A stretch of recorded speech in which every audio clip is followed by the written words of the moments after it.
Subscribe करें और bell दबाएं ताकि कोई खबर रह न जाए।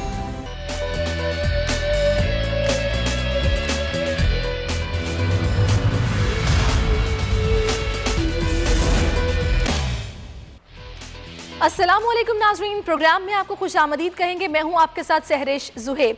सियासी मंजरनामे पर काफ़ी हलचल हो रही है, मुख्तलिफ बयानात आ रहे हैं और डेवलपमेंट्स हो रही हैं। आज मोहम्मद अली दुरानी साहब शहबाज शरीफ साहब से मुलाकात करने के लिए जेल गए।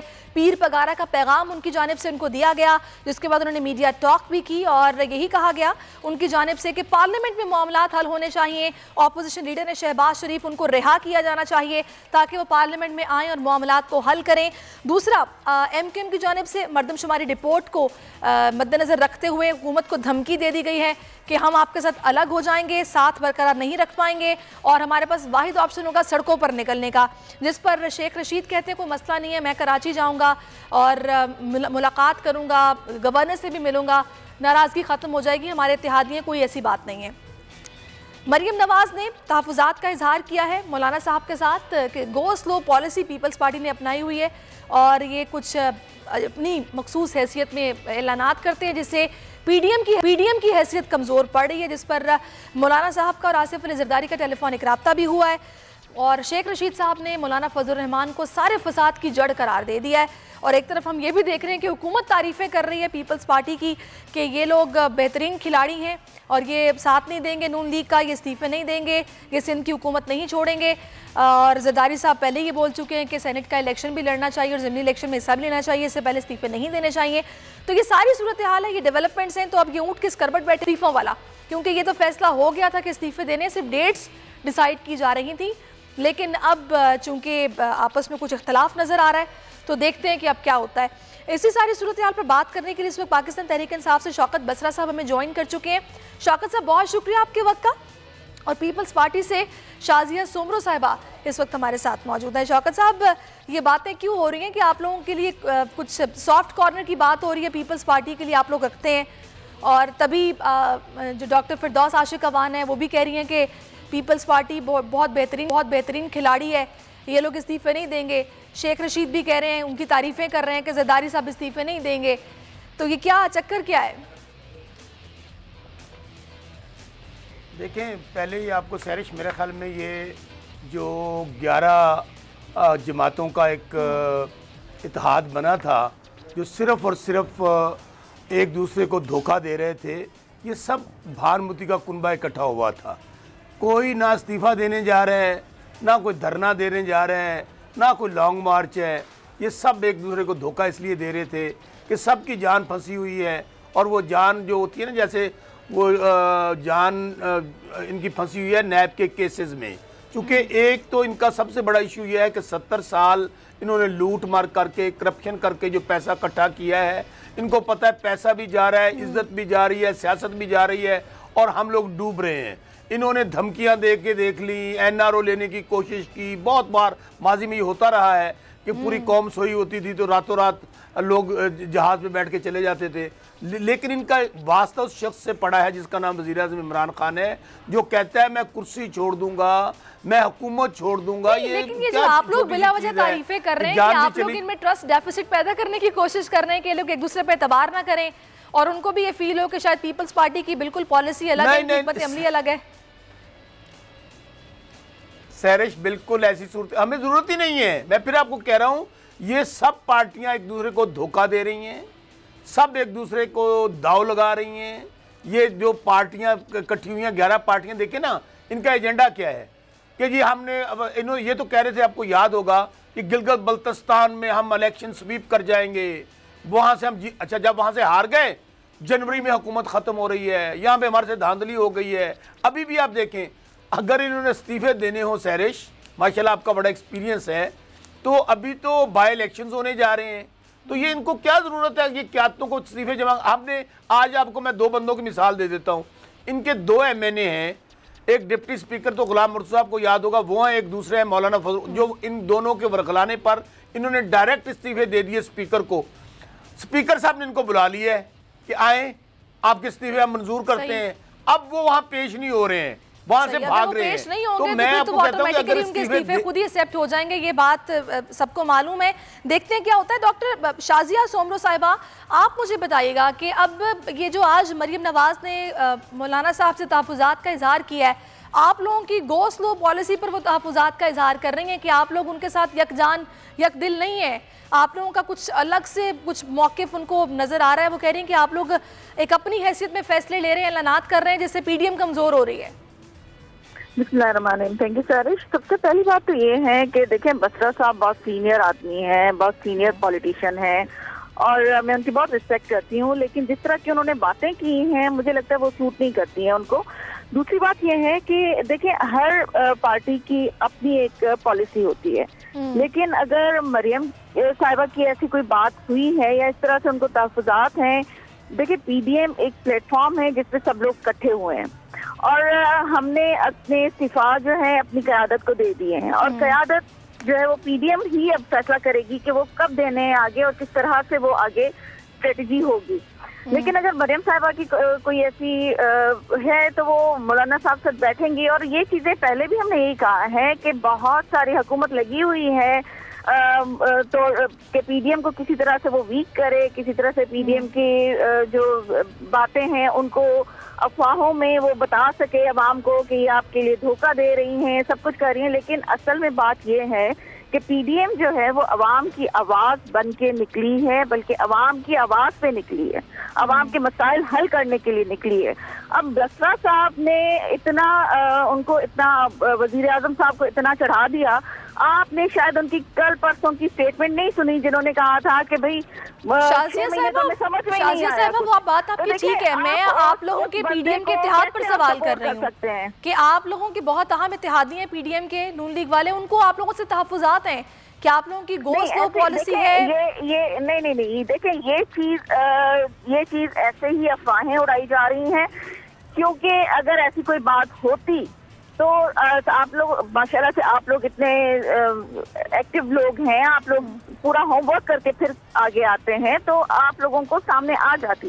ये एक मैं समझती हूँ कि हुकूमती एक साजिश है मेरे ख्याल में, क्योंकि वो चाहते नहीं है कि उनको कोई, अब ये असल में बौखलाहट का शिकार है। अब वो रास्ता ढूंढ रहे हैं, चोर रास्ता ढूंढ रहे हैं जिससे वो PDM को कमजोर साबित कर सके और अल्लाह का शुक्र है कि PDM। चलिए, आप ये कह रही हैं कि महज अफवाहें, ऐसा कुछ नहीं है। मुझे शौकत साहब आप ये बताइएगा कि जाहिर सी बात है आप लोग हुकूमत में हैं, इससे पहले बिलावल गए, शहबाज शरीफ से मुलाकात करके आए, कुछ उनकी तरफ से भी यही कहा गया कि अपोजिशन लीडर है शहबाज शरीफ, इनको रिहा करना चाहिए ताकि पार्लियामेंट में बैठ के मामलात को हल किया जाए। उसके बाद आज जब ये मोहम्मद अली दुरानी साहब गए हैं तो उन्होंने कहा बाहर आके कि खुशी हुई है कि हमारी जो लीडरशिप है वो इत्तेहाद देखना चाहती है, तभी ये मामलात हल होंगे, वरना इस्तीफे तो आग हैं, टकराव नहीं होना चाहिए, मुज़ाकरात होने चाहिए। मतलब उन्होंने भी एक तरह से इशारा दिया ना कि इनको रिहा किया जाए या ये बाहर आए और आके पार्लियामेंट में बैठ के मामलात को हल करें। फिर वो खुद शहबाज शरीफ कह रहे हैं कि मैं किसी हद तक भी जाऊँगा मुज़ाकरात के लिए या फिर इत्तेहाद के लिए। सहरिश, रिहा हमने नहीं करना, इनके अदालतों में केसेस हैं, ये अदालतों में जाएं, अदालतें इनको ज़मानतें देती हैं। तो आपको पहले भी पता है कि हम तो अदालतें जो फैसले करती हैं उनके एहतराम करते हैं, खा हमारे हक़ में आए खा हुकूमत के ख़िलाफ़ जाएँ। अच्छा, दूसरी बात रही मुज़ाकरात की, हमने कब इनकार किया है कि मुज़ाकरात आएँ, सिवाय करप्शन केसेस के, सिवाय जो आप ये NRO लेना चाहते हैं, जो ब्लैकमेल करना चाहते हैं, उसके अलावा हम हर टॉपिक में बात करने के लिए तैयार हैं। पार्लियामेंट का तो मकसद ही ये होता है कि वहाँ पर इश्यूज को रिजॉल्व किया जाए, रिफॉर्म्स की जाए। खास तौर पे हमने आप लोग भी तो ये बोल रहे हैं ना कि आप लोग केसेस से हटके हर मामले पर बात करने को तैयार हैं, लेकिन बात करनी कैसे है, कोई हिकमत अमली नहीं है, कौन पहल करेगा, कौन पैगाम लेकर जाएगा, कोई मीटिंग कहाँ पर रखी जाएगी, कुछ भी तो डिसाइड नहीं हो रहा। मैं आपको अर्ज करता हूँ कि स्पीकर साहब की क़यादत में बाकायदा एक कमेटी बनाई जा चुकी है, इनको कहा आए बैठें और वहाँ पे मुज़ाकरात शुरू करते हैं।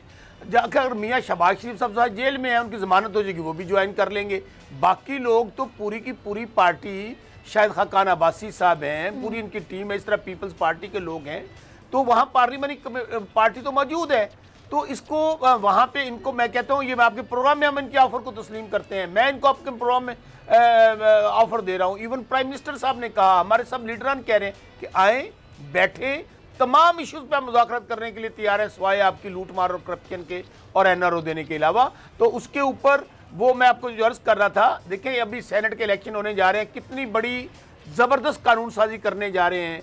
तमाम पार्टियां कहती थी, मीडिया कहता था हाउस ट्रेडिंग है, करप्शन होती है, पैसे लिए जाते हैं, MPA बिकते हैं। हमने कहा आइए बैठते हैं हम शो ऑफ हैंड के जरिए, ताकि ये जो लानत है वो ये कह रहे हैं कि आप लोगों को अपने अरकान पे कॉन्फिडेंस नहीं है, तभी आप लोग ये शर्त लेकर आ रहे हैं या फिर ये तरीकाकार राइज करना चाह रहे हैं कि शो ऑफ हैंड से इलेक्शन हो। खैर मैं आपकी तरफ वापस आऊंगी। शाजिया सोमरो साहिबा, फिर क्या ये समझा जाए कि पीपल्स पार्टी इस हिंद हुकूमत को कुर्बान करने को तैयार नहीं है, तभी कहा जा रहा है कि इस्तीफे भी नहीं देने चाहिए और सेनेट इलेक्शन में हम लोगों को हिस्सा लेना चाहिए, या फिर ज़िमनी इलेक्शन हो तो उसमें भी हिस्सा लेना चाहिए? पहली बात तो ये है शरीफ, देखिए सबसे पहले तो अभी बात की बसरा साहब ने NRO की, तो देखिए आप लोगों की साबित है ही नहीं NRO देने की, और आप लोग इस बारे में बात दिखा दिया ना कि जो आप लोगों ने नैब की शिकें शराइत जो अब नैब बिल में चीजें शामिल करने के लिए बताई हैं, जो कल शिबली फराज साहब ने पूरी प्रेस कॉन्फ्रेंस की है, वो तो उसको NRO बोल रहे हैं कि ये हमसे ये करने को कह रहे थे, हमने नहीं माना, ये NRO है। NRO अगर दिया गया है तो वो अलीमा बाजी को दिया गया है एमनेस्टी स्कीम के थ्रू, NRO दिया गया है तो जहांगीर तरीन साहब को दिया गया है, NRO दिया गया है तो जो मेडिसिन के स्कैंडल में आमिर कियानी साहब को दिया गया है।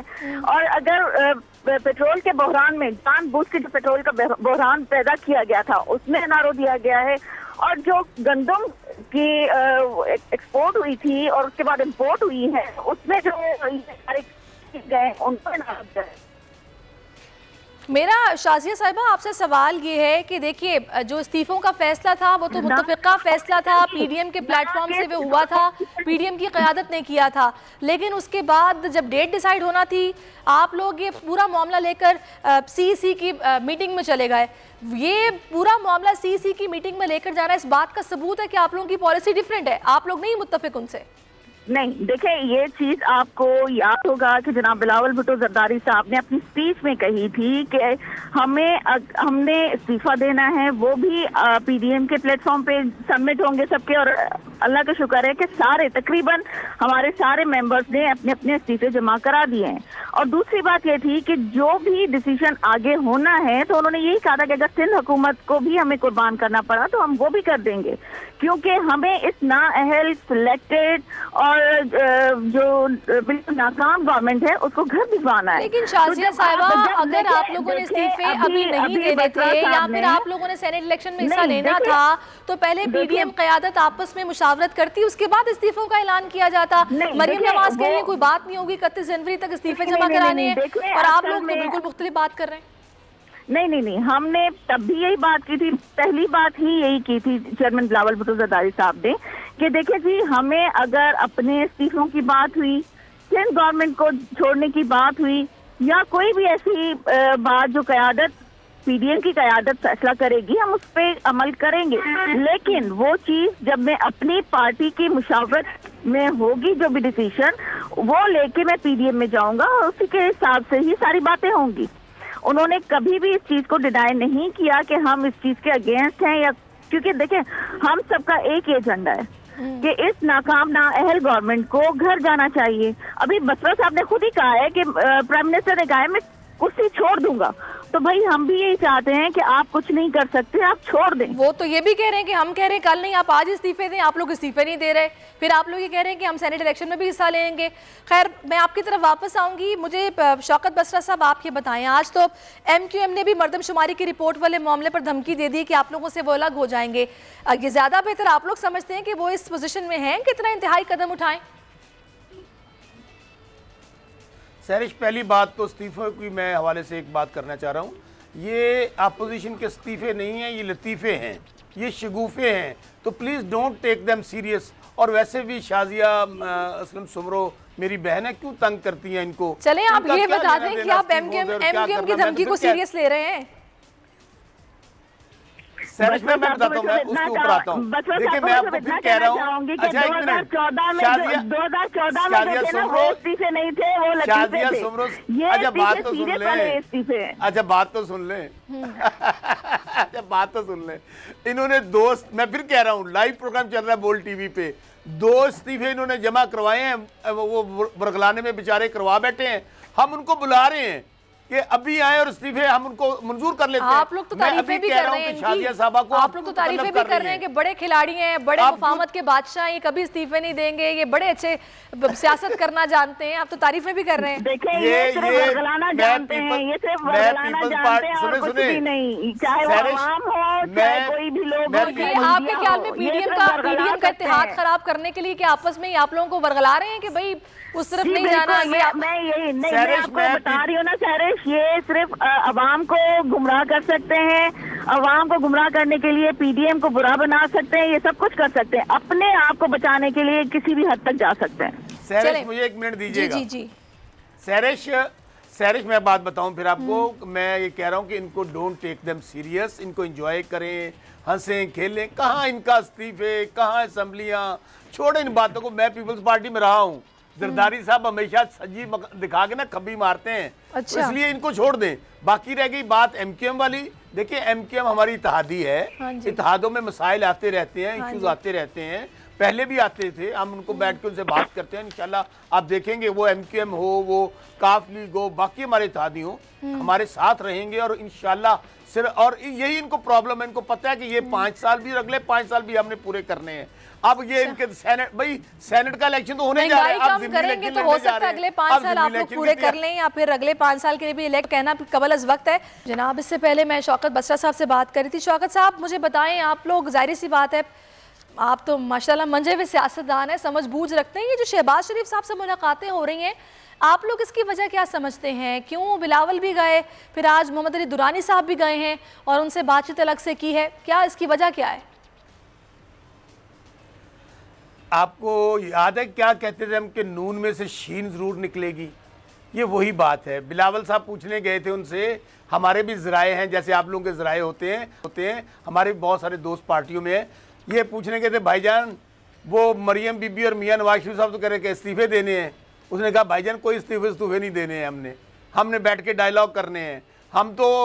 और आज ये भी जो दुरानी साहब गए हैं ये फरमाइशी तौर पर बुलवाए गए हैं और ये कहा जा रहा है कि हम डायलॉग करने के लिए। भाई हम तो पहले कहते डायलॉग करें, आपने गिदड़ भपकियां लगा रहे थे और धमकियां दे रहे थे और मौला जट और नूरीनाथ की बड़के मार रहे थे, सेनेट का इलेक्शन नहीं होने देंगे, जनवरी में फारिग कर देंगे, ये इस्तीफे मुंह पे मारेंगे। इनसे कहे मैं बार बार कह रहा हूँ, चैलेंज के साथ मैं आखिरी सवाल शाजिया साहब आपसे करना चाह रही हूं। ना ये इस्तीफे देने जा रहे हैं, सुन ले सैरिश, ना ये इस्तीफे देंगे, ना लॉन्ग मार्च होगा, ना धरना होगा, ना लॉन्ग मार्च होगा, ना धरना होगा। ठीक है शाजिया साहिबा, अभी आप जानती हैं जरदारी साहब ने राब्ता किया है, उनका राब्ता हुआ है बल्कि टेलीफोनिक मौलाना फजल रहमान से, फिर मरियम नवाज से तहफ़्फ़ुज़ात थे मौलाना साहब से उन्होंने किए कि भाई गो स्लो पॉलिसी आप लोगों की, और आप लोग कह रहे हैं कि इस्तीफे भी नहीं देने, इलेक्शन में हिस्सा भी देना है। आपको लगता है कि इस सारी सूरत हाल में अगर लॉन्ग मार्च होता है तो वो मतलब पार शो ज़बरदस्त होगा या फिर मुझे तो लगता है वो भी फ्लॉप होगा? नहीं देखें सैरिश, अभी आपने एक जो ब्रेकिंग न्यूज दी है एलओसी पे सारी चीजें, तो हम लोग तो चाहते थे 2.5 साल हम लोग आप गवर्नमेंट को यही कहते रहे कि जो एक्चुअल जो इश्यूज हैं उन पे बात करें, जो सिक्योरिटी इश्यूज हैं, जो कश्मीर इशू है, जो आवाम के लिए महंगाई का इशू है, उस पे बात करें। तो ये हुकूमत उस वक्त सीरियस नहीं थी, वो कहती थी कि ये करप्ट लोग हैं। वो लोग कहते हैं कि जब आप लोग असेंबलीज में आते रहे हैं, आप बजाय असेंबलीज में आके कोई लेजिस्लेशन करने के या फिर उसमें कोऑपरेट करने के, आप लोग अपने केसेस करते रहे हैं। जो लोग प्रोडक्शन ऑर्डर्स पे आते रहे हैं वो भी आके अपनी तकरीरें करते रहे हैं, ना कि वो अवाम की बात करें या महंगाई की बात करें, दीगर जो लीगल इशूज उन पर बात करें। खैर मैं इसके साथ ही आपका शुक्रिया अदा करूंगी, शौकत साहब और शाजिया साहिबा आप दोनों मेरे साथ मौजूद रहे, आपका बहुत शुक्रिया। एक ब्रेक नाज़रीन लेते हैं, ब्रेक के बाद वापस आएंगे, कोरोना वायरस पर बात करेंगे।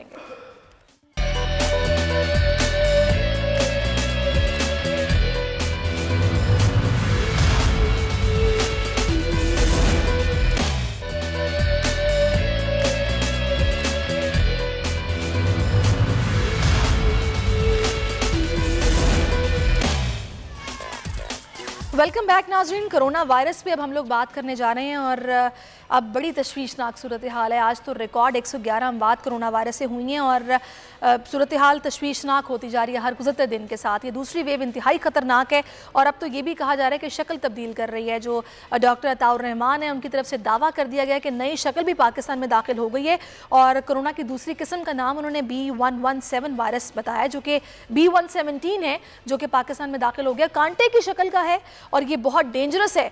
वायरस का 70% फैलाव बढ़ गया है। उनकी जानिब से ये भी कहा गया है बहुत छोटे छोटे मॉलिक्यूल्स हैं, कांटे की शक्ल का ये वायरस है। बड़ी तशवीशनाक सूरत हाल है। इस पर बात करने के लिए इस वक्त हमें डॉक्टर इब्राहिम यूसुफ साहब ने ज्वाइन किया है। बहुत शुक्रिया डॉक्टर साहब आपके वक्त का। मुझे ये बताइएगा, ये जो नई शक्ल का वायरस है जिसका नाम B117 बताया जा रहा है, ये किस तरह का वायरस है और इसकी इलामात क्या हैं और ये किस तरह फैलता है थोड़ा सा हमारी आगाही के लिए बताइएगा। थैंक यू वेरी मच जी। एक्चुअली देखें, आपको बात बताऊं, हर साल अगर इन्फ्लुएंजा के अगर वायरस को देखा जाए, इन्फ्लुएंजा H1N1 स्वाइन फ्लू, वो भी हर साल आता है और अपनी जो शक्ल है वो एवरी टाइम वो चेंज करता है। तो इसमें बहुत ज़्यादा कंफ्यूजन इसलिए पैदा हो गई अभी, और कि ये थोड़ा सा जो इसकी जो अगर पुराना वाला जो वायरस देखें, that was in diamond shape और उसमें जो स्ट्रक्चर्स थे वो राउंड शेप थे। इसमें थोड़े से जो स्ट्रक्चर थोड़े से डिफरेंट है, लेकिन ये दावा किया जा रहा है कि ये खतरनाक तो है, फैलता भी जल्दी है। क्यों फैलने की वजह आपको बात बताऊं कि सर्दी का मौसम जो है, कई दफा वो इन्फ्लुएंजा के फीवर के साथ जब हमारा कोविड का इन्फेक्शन ने हिट किया है, जब वो ज्यादा इन्फेक्टेड रेशियो जो है ना इसमें बढ़ा है। इस तरह अगर देखा जाए तो अगर हमारा कराची के मौसम के हिसाब से भी देखा जाए तो अगर रात के पैरामीटर्स ठंडे होने की वजह से जो कोविड के असरात हैं वो अगर देखा जाए तो इस जो 15 डेज में जो बढ़े हैं उसमें ये हुआ है कि इसमें इन्फेक्शन रेशियो जो है डायरेक्टली जो है इन्फेक्शन डायरेक्टली हिट हुआ है अपर साइड पे ऑफ द लंग। जो पुराना वाला इन्फेक्शन जो है वो नीचे गया था, लोअर साइड ऑफ लंग पे ज्यादा इफेक्ट कर रहा था। तो अब वो इन्फ्लुएंजा के साथ जब वो अटैक कर रहा है और जो साथ में कोइंसाइड हो रहा है, इस पे ये इन्फेक्शन का रेशियो जो है, इसकी अलामात रेशो तो ठीक है, आप बता रहे हैं कि ये भी जाहिर सी बात है फिर बढ़ेगी, लेकिन ये इसकी अलामात क्या वही वाली है जो पहले वायरस की थी, जो पिछली साइकिल था उसका कोरोना वायरस का, या फिर इसकी मुख्तलिफ है? नहीं, मुख्तलिफ नहीं है, इट्स सेम वायरस और सेम स्ट्रक्चर ही है। थोड़ा से स्ट्रक्चर में डिफरेंट करने में कोई फर्क नहीं पड़ता। सिर्फ ये कहा जाता है, कह रहे हैं कि ये फास्ट अफेक्टिंग और फास्ट जो है वो फैल रहा है, लेकिन ऐसी मैं नहीं समझता कि ऐसे फास्ट फैल रहा है। उसी तरह फैल रहा है जिस तरह ये 15 डेज बैक भी फैल रहा था, या जो 4-6 महीने पहले जो आया था, इसी तरह फैल रहा है और उसी पैरामीटर पे उसी तरह कोविड नमूनिया के असरात हो रहे हैं और वो अंदर जाके जो नमूनिया के जो हमारी जो एल्वुलर के जो सेल्स हैं उसमें कोगुलेंट फैक्टर फेंक रहा है और इसी तरह जो है कोगुलेंट की वजह से इन्फेक्शन थ्रो करके इन्फेक्शन नमूनिया करा रहा है। सही, चले आप हमारे साथ रहिएगा। सो डॉक्टर हमें ज्वाइन कर चुके हैं। डॉक्टर साहब बहुत शुक्रिया आपके वक्त का। कहिएगा, ये जो आपने बताया है ये कांटे की शक्ल का छोटा वायरस है जो कि मजीद खतरनाक है, थोड़ा सा हमारे नाजरीन के लिए आगाही के लिए बताइएगा कि किस बुनियाद पर आपने ये बताया है। मतलब कुछ चीज़ें जाहिर सी बात है आपने ऑब्जर्व की होंगी, तो कुछ बताएंगे कि किस तरह का वायरस है, इसकी अलामात क्या है और किस तरह पता चला आपको? ये जो बरतानिया में वायरस जिसमें म्यूटेशन हुई हैं तो उसका जेनेटिक एनालिसिस किया गया है और उस जेनेटिक एनालिसिस से पता चला है कि इसमें 17 जगह म्यूटेशन आ गई हैं, तब्दीलियाँ आ गई हैं और 8 म्यूटेशन जो हैं वो उस जगहों पे हैं जो ये जो वो जीन्स जो ये छोटे छोटे कांटे बनाती हैं जी। उस बॉल के ऊपर, ये बॉल के ऊपर बहुत से छोटे छोटे कांटे से होते हैं, स्पाइक प्रोटीन कहलाती हैं। तो इनमें तब्दीली आ गई है जिसकी वजह से इंसानी खलिए में ये हो जाते हैं और उसकी वजह से फिर इसका फैलाव जो है वो 70% ज़्यादा बढ़ गया है। तो इसकी वजह से ये और इसी वजह से अमवात भी ज़्यादा हो रही हैं और यही बरतानिया में इसकी वजह से बरतानिया को सील किया गया है। तो डॉक्टर साहब इसमें क्लाइमेट या फिर ये वेदर चेंजेस भी क्या इसमें इफेक्ट कर रहे हैं? वायरसेस जो हैं ये इनमें कॉमनली होता है कि ये म्यूटेट होते रहते हैं, अपनी शक्ल बदलते रहते हैं, हैयत बदलते रहते हैं। तो इनके अंदर ये जो इसका जो RNA वायरस है इसमें तकरीबन 30,000 मॉलिक्यूल्स की एक नेकलेस सा समझ लें, जिसमें छोटे छोटे मॉलिक्यूल्स आपस में जुड़े हुए हैं। तो 30,000 के लगभग मॉलिक्यूल्स होते हैं, उसमें मुख्तलिफ जगहों पर उसके तब्दीली आ जाती है इनके, जिसकी वजह से उसका बिहेवियर तब्दील हो जाता है। इसमें कुछ एनवायरनमेंट की असर होता है, कुछ फिजिकल चेंजेस, वो अपने आप को वायरसेस में एक टेंडेंसी होती है कि अपनी शक्ल तब्दील करें, और यही वजह है कि अब देखें इतने अरसे से फ्लू का वायरस मौजूद है हमारे साथ, वो हर साल उसकी कुछ शक्ल तब्दील हो जाती है और अभी तक फ्लू के खिलाफ कोई इफेक्टिव वैक्सीन डेवलप नहीं हो पाई। सही। तो this is natural phenomena. Okay doctor साहब, ये भी मुझे बताइएगा कि जब वायरस अपनी शक्ल चेंज करता है, यहाँ पे म्यूटेशन होती है, तो क्या फिर उसकी वैक्सीन भी चेंज होती है या फिर उसी वैक्सीन के साथ ये भी कवर हो जाता है? वैक्सीन जरूरी नहीं है कि कामयाब हो। ज़्यादातर वैक्सीन ब्रॉड स्पेक्ट्रम होती हैं और ज़्यादातर शक्लों को कवर कर लेती हैं, लेकिन बहुत सी शक्लें अगर ज़्यादा तब्दील हो जाएं तो फिर वैक्सीन नाकारा भी हो सकती है। तो ये नहीं कहा जा सकता कि हर शक्ल को वैक्सीन कवर करेगी, और ये वाकई अब बड़ा सवाल पैदा हो गया है कि जो नई म्यूटेशन आ रही हैं कि उसमें किस हद तक ये वैक्सीन इफेक्टिव होंगी, क्योंकि पुराना वायरस की जो शक्ल थी उसमें तो 90-95% सक्सेस रेट आ रहा था जब ट्रायल्स किए गए थे। अच्छा, अभी हमारी कुछ फ्रंटलाइन वर्कर्स से बात हुई थी जिनकी तरफ से ये बताया गया कि अब जो हालिया केसेस आ रहे हैं ये इतना डेंजरस हो चुका है ये वाला वायरस कि अब जो लोग कोरोना से इफेक्टेड हॉस्पिटल्स में आते हैं और अगर वेंट पे चले जाते हैं तो वो एक हफ्ते से ज़्यादा सर्वाइव नहीं कर पाते। तो ये क्या ये समझा जाए कि क्या ये दूसरी शक्ल भी इसमें इन्वॉल्व होगी? शायद ये वजह है कि अब ये जो रेट है बढ़ता जा रहा है। पहले भी यही था, जो पहली वेव आई थी उसमें भी जो लोग वेंट पे जाते थे उसमें बहुत कम सर्वाइव करते थे, और अभी भी ये है कि वेंट पे जब जाते हैं तो उसमें सर्वाइवल रेट बहुत कम, उनकी हालत इतनी ख़राब हो गई होती है। तो उसकी शक्ल की बात नहीं है, ये तो पहले वाली जो शक्ल थी उसमें भी ये था।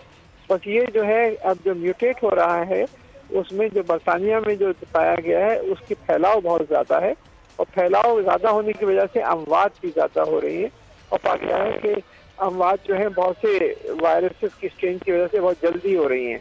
मतलब ये कि पहले 2-3-4 हफ्ते तक लोग सर्वाइव कर जाते थे, अब बहुत सी अमवात जो हैं वो हफ्ता भर में वाक़ हो जाती हैं। तो ये जो है अब काफ़ी डेंजरस शक्ल इख्तियार करता जा रहा है जैसे वक्त गुजर रहा है। बहुत शुक्रिया डॉक्टर ताउर रहमान, आपने अपना कीमती वक्त। डॉक्टर इब्राहिम, आप मुझे बताइएगा ये बरतानिया में जिस तरह इसने शक्ल तब्दील की और बहुत तेज़ी के साथ ये फैला है, वहाँ पर जो इसको ऑब्जर्व किया गया है, क्या ये भी कुछ इसी शक्ल का वायरस है? ये जो B117 का नाम दिया गया है, ये क्या उसी की बात हो रही है वहाँ पर बरतानिया में जो फैला है? क्या यही वायरस है? बिल्कुल यही वायरस है, लेकिन आपको बात बताऊं, कोविड-19 हो, कोविड-20 हो, कोविड-21 हो, आगे जाके जितने भी इन्फेक्शन होंगे उनकी शक्ल चेंज होती रहेगी और शक्ल के हिसाब से ही उसकी ट्रीटमेंट्स होंगी। आपने डॉक्टर ताउर रहमान से सवाल किया कि वेंट पे जो जा रहे हैं उनकी जो मैनेजमेंट है क्या है। आपको एक चीज बता दूं बड़ी वाज़ेह तौर पे कि last few days back we had an experience in house, और मैं अपनी वालदा के साथ ही था, और we had covid in the house. तो आपको बात बता दूं कि इस जो कोविड की जो ट्रीटमेंट है, लोगों को सबसे इम्पोर्टेंटली ये पता होना चाहिए कि कितनी जल्दी आप इसको ट्रीटमेंट पे चले जाते हैं, कितनी फोकल आप रेमडेसिविर जो एंटीवायरल है, विटामिन सी है, और जो स्टेरॉइड्स पे आप जाते हैं, कितनी एग्रेसिवली आप अर्ली ट्रीटमेंट पे जाते हैं, कितना आप प्ले करते हैं ऑक्सीजन के साथ, वो आपकी सबसे इम्पोर्टेंट है, क्योंकि delay of treatment, delay of management ही आपको वेंट पे ले जाती है।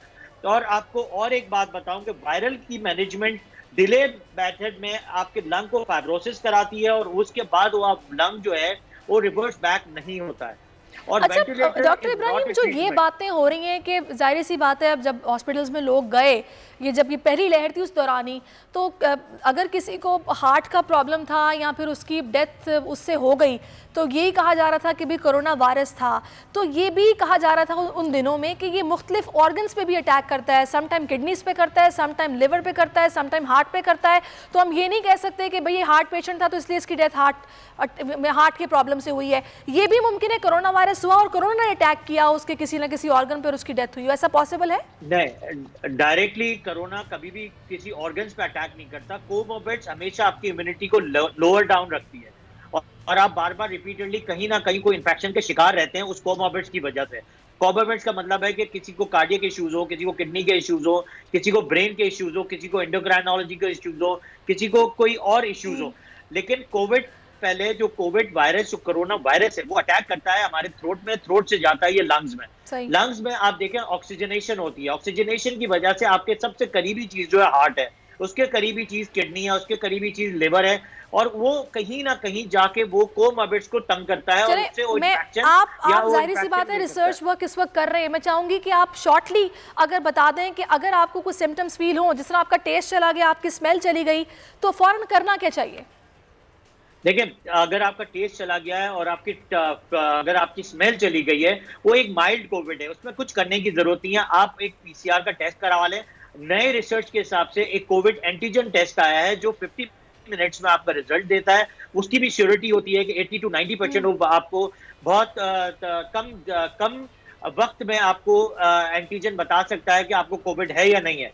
सेकेंडली, आपको बता दूं कि आप अगर कोई माइल्ड इन्फेक्शन के साथ है तो आपको कुछ नहीं करना। अगर आपके कहीं ड्रॉप्स बढ़ रहे हैं इन्फेक्शन के और इसमें आपको फीवर ग्रो कर रहा है, या आपको सांस की रफ्तार आपकी तेज हो रही है, या आपको कहीं गले में चोकिंग हो रही है, या खांसी बढ़ जाती है, इसका मतलब है कि कोविड आपको असर ज्यादा करना शुरू हो गया है। और इसमें सबसे बड़ा पैरामीटर वो फीवर है, जो हाई ग्रेड फीवर ही हम देख रहे होते हैं, या फिर चेस्ट में डायरेक्टली इन्फेक्शन, निमोनिया का टाइप का इन्फेक्शन होता है। कई दफा वो एक्सरे में नहीं आ रहा होता, आपको सीबीसी का कंप्लीट ब्लड पिक्चर है, सी रिएक्टिव प्रोटीन सीआरपी का टेस्ट है, या फिर आपके जो डी डायमर्स हैं, या फिर एक्सरे है, या सिटी स्कैन करा के आपको इवेल्युएट कराना पड़ता है कि यह कोविड जो है आपके लंग्स में अंदर तो ग्रो नहीं हो गया है। और वही इंपॉर्टेंट है। और जितना एग्रेसिवली, जितना अर्ली मैनेजमेंट आप करते हैं, इतना जल्दी आप जो है वो आप कोविड की ट्रीटमेंट से फारिग हो सकते हैं। ठीक है, ये मैंने बहुत शुक्रिया, आपने बहुत गुफ्तगू की है और बहुत अच्छी बात है डॉक्टर इब्राहिम यूसुफ आपने बताई है। बहुत शुक्रिया आपके वक्त का, आपने में ज्वाइन किया और सब कुछ आपने बताया। तो मैं इस पर यही कहूँगी कि आप केयरलेसनेस में अपने प्यारों की ज़िंदगियों से खेल रहे हैं, अपनी खुद की ज़िंदगी से खेल रहे हैं। खुदारा एहतियात कीजिए, मास्क लगाइए, बार बार हाथ धोइए, सोशल डिस्टेंसिंग का ख्याल रखिए, क्योंकि अब ये वायरस अपनी शक्ल तब्दील कर रहा है और वो शक्ल पाकिस्तान में नमूदार हो चुकी है। तभी इतनी तेज़ी के साथ केसेस रिपोर्ट हो रहे हैं और लोग मर रहे हैं, लोगों की ज़िंदगियां जा रही हैं। तो प्लीज़ ख्याल कीजिए अपना भी और अपने इर्द गिर्द वालों का भी। मुझे एक ब्रेक लेना है, ब्रेक के बाद वापस आएंगे, एलओसी की सूरत हाल पर बात करेंगे। आप हमारे साथ रहिए।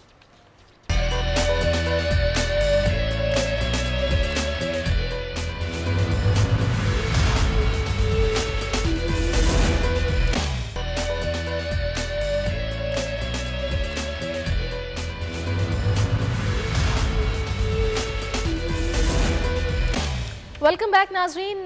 भारत जिस पर जंगी जुनून सवार है और जिस तरह से एलओसी पर बार बार इश्तियाल अंगेज़ी की जाती है, सीज़ फायर मुआहदे की खिलाफ वर्जी की जाती है, शहरियों को, शहरी आबादी को निशाना बनाया जाता है, वो सबके सामने बार बार भारतीय नाज़िम उमूर को बुलाया जाता है, उनको मरासला थमाया जाता है, एहतजाज किया जाता है, लेकिन भारत को कोई फ़र्क नहीं पड़ रहा।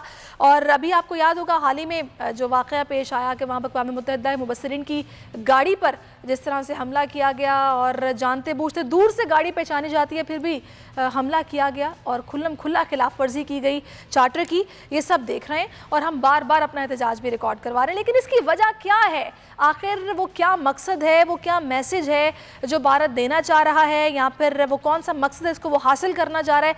ये जानने के लिए हमने रब्ता किया है, सीनियर तज्ज़ियाकार हैं ब्रिगेडियर हारिस नवाज साहब, उनसे। ब्रिगेडियर साहब बहुत शुक्रिया आपके वक्त का। आपको क्या वजह समझ आ रही है? पहले अक़वाम मुत्तहिदा के फ़ौजी मुबस्सिरीन की गाड़ी पर हमला करना, फिर उसके बाद 3012 मरतबा हो चुका है रवां साल में कि भारत बार बार सीज़ फायर मुआहदे की खिलाफ वर्जी कर रहा है। क्या प्रॉब्लम क्या है इनकी? देखिए, बात यह है कि भारत के अज़ाइम बड़े ख़तरनाक हैं और हमारे फॉरेन मिनिस्टर ने, प्राइम मिनिस्टर पाकिस्तान ने बड़े क्लियर अंदाज में बता दिया कि इंडिया को फॉल्स फ्लैग ऑपरेशन की तैयारी कर रहा है और वार्निंग भी दी कि अगर वो करेगा तो हम इनका जवाब पत्थर से देंगे। और 27 फरवरी को याद रखें जब ये ऑपरेशन करते हैं। जो यूनाइटेड नेशन के मिलिट्री ऑब्जर्वर के ऊपर जिन्होंने फायरिंग की, ये भी एक बड़ा खतरनाक बात है। उन्होंने फायरिंग इसलिए की है कि जो हमारे एरिए में जितने मिलिट्री ऑब्जर्वर्स हैं, ये जहाँ चाहें जा सकते हैं, लाइन ऑफ कंट्रोल पर चेक फायरिंग की है, किसका कसूर है, कितना नुकसान हुआ है। अब ये उन पर जो फायरिंग की, इसका मतलब है कि उनको डरा दिया, हरास किया है। अब वो डर के बॉर्डर के ऊपर नहीं जाएंगे, लाइन ऑफ कंट्रोल पर, और ये अपनी मनमानी से फायरिंग करते रहेंगे, नुकसान पहुंचाते रहेंगे और इस स्टेज पे एस्केलेशन को ले जाएंगे कि फिर खुदा न खासा लड़ाई छिड़ जाए। अब अच्छा, मैं आपका इस पर भी पॉइंट ऑफ व्यू चाह रही हूँ कि ब्रिगेडियर साहब, वक्त थोड़ा सा कम है। ये जो अभी इनको ऑफकॉम की तरफ से जो मिला है नोटिस, और जिस तरह पर्दा चाक हुआ है कि जिस तरह ये चैनल का इस्तेमाल करते हुए भारत के खिलाफ नफरत अंगेज बयानियाँ पहुँचा रहे थे, फैला रहे थे, उसका भी पर्दा चाक हुआ है, इस पर आप क्या कहेंगे? देखें, ये ऑफकॉम का बड़ा क्लियर है, उन्होंने 20,000 पाउंड भी डाला है, फाइन किया है। जिस तरीके से ये पाकिस्तानी कौम को, पाकिस्तान के बच्चों को, हर एक को दहशतगर्द करदा रहे हैं। ये नाब गुस्वानी जो इडियट किस्म का इंसान है, वो जो बातें करता है वो सिर्फ नफरत फैला रहे हैं। और ये इनका प्रोपेगेंडा ये कि स्पीच पे ले जाके कि इंडियन अवाम जो है वो पाकिस्तान के मुसलमानों के खिलाफ हो, और ये उनके अटेंशन डाइवर्ट हो जाए। जो सिखों की किसान मूवमेंट है, उसके बाद जो कश्मीरी नौजवान इनकी फौजियों को मार रहे हैं, फिर उसके बाद और NRC है, फिर अभी जो किसानों की प्रॉब्लम है, उनसे अवाम के टेंशन डाइवर्ट करने के लिए ये पूरी कोशिश करें कि ऐसी कोई ऑपरेशन करें जिससे तमाम अवाम के टेंशन जो पाकिस्तान बिल्कुल आप ठीक कह रहे हैं। और इस मोदी सरकार ने तो भारत को इतना पीछे है कि हर फोरम पर, हर जगह पर इनकी जगहसाई हो रही है, इनको रुसवाई का सामना करना पड़ रहा है। और न जाने ये मोदी सरकार के जहन में बात क्यों नहीं आ रही, वो क्यों इस सिचुएशन को, इस पोजीशन को रियलाइज नहीं कर रहे कि गलत हो रहा है, जो कुछ हो रहा है ये नहीं होना चाहिए। खैर, पर्दा इनका चाक हो गया है, ये बेनकाब हो गए हैं, और आलमी दुनिया को चाहिए कि इसका नोटिस ले और इनसे ताल्लुकात मुनक़ता करे, जो कि खित्ते का अमन तबाह कर रहे हैं और कश्मीरियों के साथ जो जुल्म कर रहे हैं उस पर इनसे ताल्लुकात ख़त्म होने चाहिए। बहुत शुक्रिया ब्रिगेडियर हारिस नवाज, आप हमारे साथ मौजूद थे। और अपने प्रोग्राम के आखिर में एक बार फिर से मैं चाहूँगी कि मैं बात करूँ चेयरमैन पेमरा की तैनाती है, वो बिल्कुल मेरिट की खिलाफ वर्जी है, मेरिट पर नहीं की गई है, और जब तक उनको ओहदे से नहीं हटाया जाएगा तब तक मुल्क भर में एहतजाज का सिलसिला यूं ही जारी रहेगा। आज 10वां रोज़ है, हुकूमती एक्शन के हम मुंतज़िर हैं कि उनको उनके ओहदे से बरतरफ किया जाए और किसी अहल शख्स को उस ओहदे पर तैनात किया जाए। इसके साथ ये मेरी अपील थी हुकूमत पाकिस्तान से, वज़ीर आज़म पाकिस्तान से। इसके साथ ही मैं इजाज़त चाहूँगी। अपना बहुत ख्याल रखिएगा। अल्लाह हाफ़िज़।